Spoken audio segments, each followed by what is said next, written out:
LCR circuit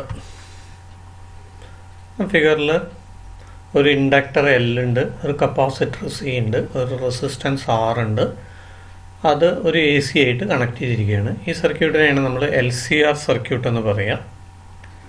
അപ്പോൾ ഇവിടെ AC റെസിസ്റ്ററിലൂടെ പാസ് ചെയ്യുന്നുണ്ട്, ഇൻഡക്ടറിലൂടെ പാസ് ചെയ്യുന്നുണ്ട്, കപ്പാസിറ്ററിലൂടെ പാസ് ചെയ്യുന്നുണ്ട്. നമുക്കതിൻ്റെ ഫേസർ ഡയഗ്രാം വരച്ച് നോക്കാം. അപ്പോൾ ഒരു റെസിസ്റ്ററിലൂടെ പാസ് ചെയ്യുകയാണെങ്കിൽ നമ്മൾ ഫേസർ ഡയഗ്രാം നമുക്കറിയാം, കറണ്ട് വോൾട്ടേജ് ഒരേ ഫേസിലാണ്. അപ്പോൾ നമ്മൾ രണ്ടും ഒരേ ആക്സിസിൽ വരയ്ക്കുന്നുണ്ട്. ഇത് രണ്ട് കറണ്ട് വോൾട്ടേജ് ഒരേ ഡയറക്ഷനിലാണ് വരുന്നത്.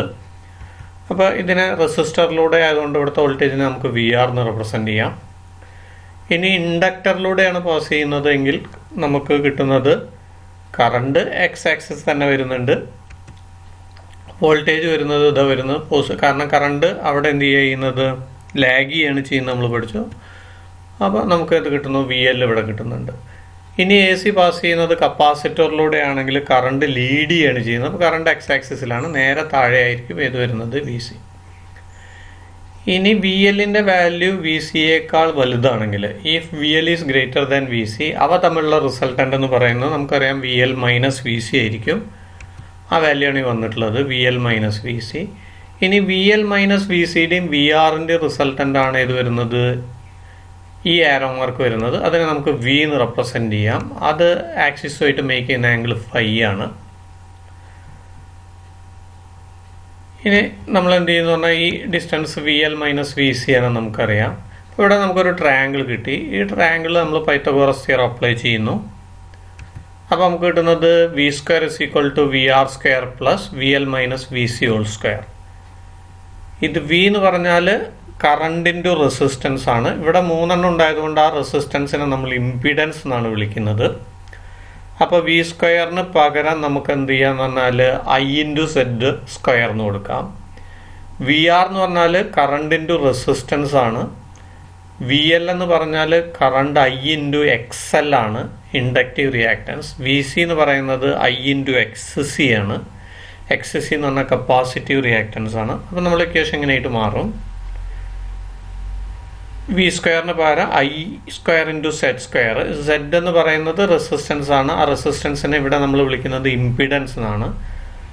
അതുപോലെ തന്നെ VR നമുക്ക് IR എന്ന് കൊടുക്കാം. അപ്പോൾ I² R² plus VL minus VC whole സ്ക്വയറിനെ I² XL minus XC whole square. എല്ലാത്തിനും I² നമുക്ക് കട്ട് ചെയ്യാം. അപ്പോൾ നമ്മൾ ഇക്വേഷൻ എന്തായിട്ട് മാറും, Z² is equal to R² plus XL minus XC whole square. ഇതിൽ നമുക്ക് Z-ൻ്റെ വാല്യൂ കാണാം, √R² plus XL minus XC whole square. XL എന്ന് പറഞ്ഞാൽ നമുക്കറിയാം ω/L ആണ്, XC എന്ന് പറഞ്ഞാൽ 1/ωc ആണ്. അപ്പോൾ നമ്മൾ ഇക്വേഷൻ എന്തായിട്ട് മാറി, Z is equal to √R² plus ω/L minus 1/ωc whole square. ഇതിന് Z-നെ വിളിക്കുന്ന പേരാണ് ഇംപിഡൻസ്. ഇംപിഡൻസ് എന്ന് പറഞ്ഞാൽ എന്താണ്, resistance offered by circuit to AC. AC ഒരു സർക്യൂട്ടിലൂടെ പാസ് ചെയ്യുമ്പോൾ ഉണ്ടാവുന്ന റെസിസ്റ്റൻസിനെ നമ്മൾ വിളിക്കുന്ന പേരാണ് ഇംപിഡൻസ്. ഒരു റെസിസ്റ്ററിലൂടെ പാസ് ചെയ്യുമ്പോൾ നമ്മൾ അതിനെ റെസിസ്റ്റൻസ് വിളിച്ചു. ഇൻഡക്ടറിലൂടെ പാസ് ചെയ്യുമ്പോൾ ഉണ്ടാകുന്ന റെസിസ്റ്റൻസിനെ ഇൻഡക്റ്റീവ് റിയാക്ടൻസ് XL എന്ന് വിളിച്ചു. കപ്പാസിറ്ററിലൂടെ പാസ് ചെയ്യുമ്പോൾ ഉണ്ടാകുന്ന റെസിസ്റ്റൻസിനെ കപ്പാസിറ്റീവ് റിയാക്ടൻസ് എന്ന് പറഞ്ഞു. ഇവയെല്ലാം കൂടിയുള്ള ഒരു സർക്യൂട്ടിലൂടെ പാസ് ചെയ്യുമ്പോൾ ഉണ്ടാകുന്ന റെസിസ്റ്റൻസിനെയാണ് ഇംപിഡൻസ് എന്ന് പറയുന്നത്. അപ്പോൾ ഒരു LCR സർക്യൂട്ടിൻ്റെ ഇംപിഡൻസിൻ്റെ എക്സ്പ്രഷൻസ് ആണ് നമ്മളിവിടെ ഇത് ഡിറൈവ് ചെയ്തിരിക്കുന്നത്. Z is equal to √R² plus XL minus XC whole square, അല്ലെങ്കിൽ Z is equal to √R² plus ω/L minus 1/ωc whole square. അടുത്തത് ഇംപിഡൻസ് ട്രയാങ്കിൾ ആണ്. നേരത്തെ നമ്മളൊരു ട്രയാങ്കിൾ കണ്ടു. ആ ട്രയാങ്കിളിലെ വോൾട്ടേജ് ആണ് നമ്മൾ റെപ്രസെൻ്റ് ചെയ്തിരുന്നത്. അതിന് പകരം റെസിസ്റ്റൻസുകളാണ് റെപ്രസെൻ്റ് ചെയ്യുന്നതെങ്കിൽ നമുക്ക് എങ്ങനെയാണ് വരുന്നത്, Z R XC minus XL അല്ലെങ്കിൽ XL മൈനസ് XC വരുന്നു. ഈ ട്രയാങ്കിളിനെ നമ്മൾ വിളിക്കുന്ന പേരാണെന്ത്, ഇംപിഡൻസ് ട്രയാങ്കിൾ. ഇനി എന്താണ് LCR സർക്യൂട്ടിൻ്റെ റെസൊണൻസ് നോക്കാം. Resonance is A condition in which current is maximum. Current maximum ആവുന്ന കണ്ടീഷനെയാണ് നമ്മൾ റെസൊണൻസ് എന്ന് പറയുന്നത്. കറണ്ട് കാണാനുള്ള ഫോർമുല നമുക്കറിയാം, V0/Z ആണ്. Z എന്ന് പറയുന്നത് ഇംപിഡൻസ് ആണ്. അപ്പോൾ ഇവിടെ സെഡ് മിനിമം ആയി കഴിഞ്ഞാൽ മാത്രമേ കറണ്ട് മാക്സിമം ആവുള്ളൂ, കാരണം സെഡ് ഡിനോമിനേറ്ററിലാണ്. ഇനി സെഡിൻ്റെ വാല്യൂ നമുക്കറിയാം, Z is equal to root of R square plus omega L minus 1/ωc whole square ആണ്. അപ്പോൾ ഈ വാല്യൂ എന്തായിരിക്കണം? മിനിമം ആയിരിക്കണം, ഐ മാക്സിമം ആവണമെങ്കിൽ. അപ്പോൾ ഇത് മിനിമം ആണെങ്കിൽ ആരുടെ value? Omega L minus 1/ωc value 0 ആയിരിക്കണം. അതായത് ഒമേഗ എൽ എന്തിന് ഈക്വൽ ആയിരിക്കണം? 1/ωc ഈക്വൽ ആയിരിക്കണം. അതായത് omega square is equal to 1/LC or omega is equal to 1/√LC. ഇതാണ് condition for resonance. Omega angular frequency അല്ലെങ്കിൽ ആംഗുലാർ വെലോസിറ്റി എന്തിന് equal ആയിരിക്കണം? 1/√LC ഈക്വൽ ആയിരിക്കണം. നമുക്കറിയാം omega is equal to 2πf ആണ്. അപ്പോൾ ഒമേഗയ്ക്ക് പകരം 2πf കൊടുക്കുക. അപ്പോൾ 2πf is equal to 1/√LC. ഇതിൽ നിന്ന് എഫിൻ്റെ വാല്യൂ കാണാം, F is equal to 1/2π × √LC. അപ്പോൾ കണ്ടീഷൻ ഫോർ റെസൊണൻസ് രണ്ടെണ്ണമാണ്. എന്തൊക്കെയാണ്? Omega is equal to 1/√LC അല്ലെങ്കിൽ F is equal to 1/2π × √LC. അടുത്തത് average power in LCR circuit. Power average കാണാനുള്ള ജനറൽ ഫോമുല നമുക്കറിയാം, ഇൻ്റഗ്രൽ VI/dt/t. വാല്യൂ സബ്സ്റ്റിറ്റ്യൂട്ട് ചെയ്ത് കഴിഞ്ഞാൽ നമുക്ക് കിട്ടുന്നതാണ് V0 I0/2 × cos phi എന്നാണ്. 2നെ നമുക്ക് √2 × √2 എന്ന് എഴുതാം. അപ്പോൾ V0/√2 നമുക്ക് VRMS എന്ന് കൊടുക്കാം. I0/√2 എന്ന് പറഞ്ഞാൽ IRMS. അപ്പോൾ പവർ ആവറേജ് കാണാനുള്ള ഫോമുല കിട്ടി. Power average is equal to VRMS × IRMS × cos phi. ഇതിന് മറ്റൊരു രീതിയിൽ റെപ്രസെൻറ്റ് ചെയ്യാം. True power is equal to apparent power × power factor. ഇതിൽ പവർ ആവറേജിനെയാണ് ട്രൂ പവർ എന്ന് പറയുന്നത്. VRMS × IRMSനെ നമ്മൾ അപ്പാരൻറ്റ് പവർ എന്ന് പറയുന്നു. അതുപോലെ തന്നെ കോസ് ഫൈനെ നമ്മൾ വിളിക്കുന്ന പേരാണ് പവർ ഫാക്ടർ. എന്താണ് ക്വാളിറ്റി ഫാക്ടർ അല്ലെങ്കിൽ ക്യൂ ഫാക്ടർ എന്ന് പറയാം? നമ്മളെ കർവ് ഷാർപ്പ്നെസ്, അതായത് കറണ്ട് മാക്സിമം ആവുന്നത് അല്ലെങ്കിൽ റെസൊണൻസ് കാണിക്കുന്ന ആ ഷാർപ്പ്നെസ് കാണിക്കുന്ന ഒരു ഫാക്ടറാണ് ക്വാളിറ്റി ഫാക്ടർ എന്ന് പറയുന്നത്. നമ്മൾ ഈ ഫോമുല ഉപയോഗിച്ച് റെപ്രസെൻറ്റ് ചെയ്യുക. Q is equal to XL/R അല്ലെങ്കിൽ XC/R. XL എന്ന് പറഞ്ഞാൽ ഒമേഗ എൽ ആണ്. അതുപോലെ തന്നെ XC പറഞ്ഞാൽ 1/ωc ആണ്. അപ്പോൾ നമ്മൾ ഇക്വേഷൻ എങ്ങനെയായിട്ട് മാറും? Q ഇസ് ഈക്വൽ ടു XLന് പകരം ഒമേഗ എൽ കൊടുത്തു, അപ്പോൾ omega L/R is equal to XCക്ക് പകരം 1/ωc ആണ്, അപ്പോൾ 1/ωc × R. അപ്പോൾ ഇവിടെ നോക്കിക്കഴിഞ്ഞാൽ ആറിൻ്റെ വാല്യൂ കുറയുകയാണെങ്കിൽ നമ്മൾ ക്വാളിറ്റി നമുക്ക് കൂടുകയാണ് ചെയ്യുന്നത്. ഇനി ഈ LCR സർക്യൂട്ടിൻ്റെ റെസൊണൻസ് കണ്ടീഷൻ്റെ പ്രാക്ടിക്കൽ ആപ്ലിക്കേഷൻ എന്ന് പറയുന്നത് റേഡിയോ ട്യൂണിംഗ് ആണ്. അപ്പോൾ റേഡിയോ ട്യൂണിങ്ങിൽ നമ്മൾ എന്താ ചെയ്യുന്നത്? LCR സർക്യൂട്ടിൻ്റെ റെസൊണൻസ് കണ്ടീഷനാണ് ഉപയോഗിക്കുന്നത്. നമ്മൾ കറണ്ടും ഫ്രീക്വൻസിയും തമ്മിലുള്ള വേരിയേഷൻ നോക്കുകയാണ് LCR സർക്യൂട്ടിൽ. ഗ്രാഫിക്കൽ റെപ്രസെൻറ്റേഷൻ ആണ് ഇത് വരുന്നത്. ഇതിൽ X ആക്സിസിൽ ആംഗുലാർ ഫ്രീക്വൻസിയാണ് വരുന്നത്, Y ആക്സിസിൽ കറണ്ടാണ് വരുന്നത്. ഇവിടെ രണ്ട് കർവുകളുണ്ട്. ഒന്ന് ഷാർപ്പ്നെസ് കൂടിയ മുകളിലേക്കുള്ളത് ഒരു കർവ്, പിന്നെ താഴെ ഒരു കർവുണ്ട് ഷാർപ്പ്നെസ് കുറഞ്ഞത്. ഇവിടെ ഷാർപ്പ്നെസ് കൂടിയ കർവിന് എന്തായിരിക്കും? റെസിസ്റ്റൻസ് ലോ ആയിരിക്കും. അതുപോലെ തന്നെ ഷാർപ്പ്നെസ് കുറഞ്ഞ കർവിന് ഹൈ റെസിസ്റ്റൻസ് ആയിരിക്കും ഉണ്ടായിരിക്കുക. എന്താണ് ട്രാൻസ്ഫോർമർ നോക്കുക. It's a device which transfers electrical energy from one circuit to another without change in frequency of AC but with change in voltage and current.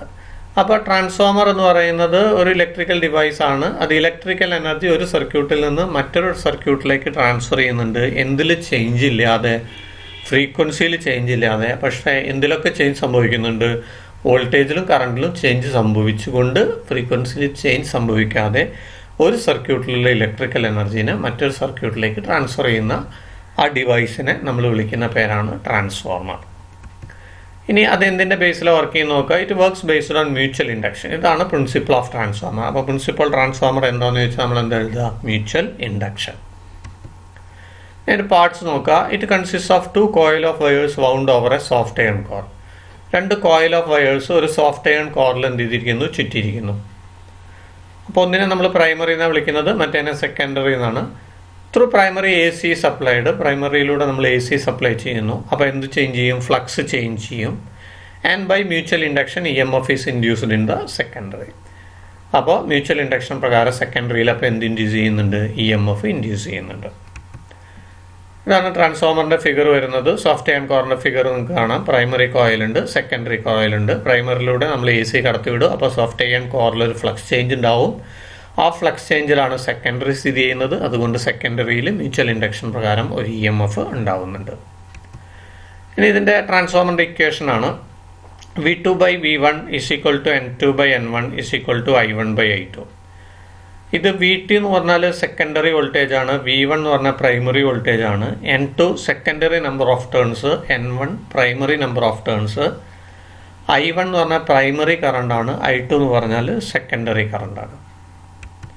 ഇനി efficiency of transformer eta = output power by input power ആണ്. Output power എന്ന് പറഞ്ഞാൽ V2/I2 ആണ്, input power എന്ന് പറഞ്ഞാൽ V1/I1 ആണ്. അപ്പോൾ efficiency = നമുക്ക് എന്ത് എഴുതാം, V2/I2/V1/I1. ഇനി energy losses in a transformer. ഒന്നാമത്തെ loss joule loss or copper loss. Due to the resistance of the coil heat is developed. അപ്പോൾ ആ കോയിലിന് നമുക്കറിയാം ട്രാൻസ്ഫോമറിൽ 2 കോയിൽ ഓഫ് വയേഴ്സ് ഉള്ളത്, പ്രൈമറി സെക്കൻഡറി. അപ്പോൾ ആ കോയിലിനൊരു റെസിസ്റ്റൻസ് ഉണ്ടാവും. ഇതുമൂലം എന്ത് ചെയ്യുന്നുണ്ട് പറഞ്ഞാൽ ജൂൾ ലോ പ്രകാരം ഒരു ഹീറ്റ് ഡെവലപ്പ് ചെയ്യുന്നുണ്ട്. അങ്ങനെ എനർജി നഷ്ടപ്പെടുന്നുണ്ട്. അതിനെ നമ്മൾ വിളിക്കുന്ന പേരാണ് ജൂൾ ലോസ് അല്ലെങ്കിൽ കോപ്പർ ലോസ്. രണ്ടാമത്തെ എനർജി ലോസ് അല്ലെങ്കിൽ പവർ ലോസ് നോക്കുക, magnetic flux leakage. There is a flux leakage from primary to secondary. അതായത് പ്രൈമറിയിലുള്ള കംപ്ലീറ്റ് ഫ്ലക്സും മുഴുവനായിട്ട് അങ്ങോട്ട് കിട്ടുന്നില്ല, സെക്കൻഡറിയിലേക്ക് ലഭിക്കുന്നില്ല. ഫ്ലക്സ് കുറച്ച് നഷ്ടപ്പെടുന്നുണ്ട്. അതുമൂലവും എന്തുണ്ടാവുന്നുണ്ട്, എനർജി അല്ലെങ്കിൽ പവർ ലോസ് ചെയ്യുന്നുണ്ട്.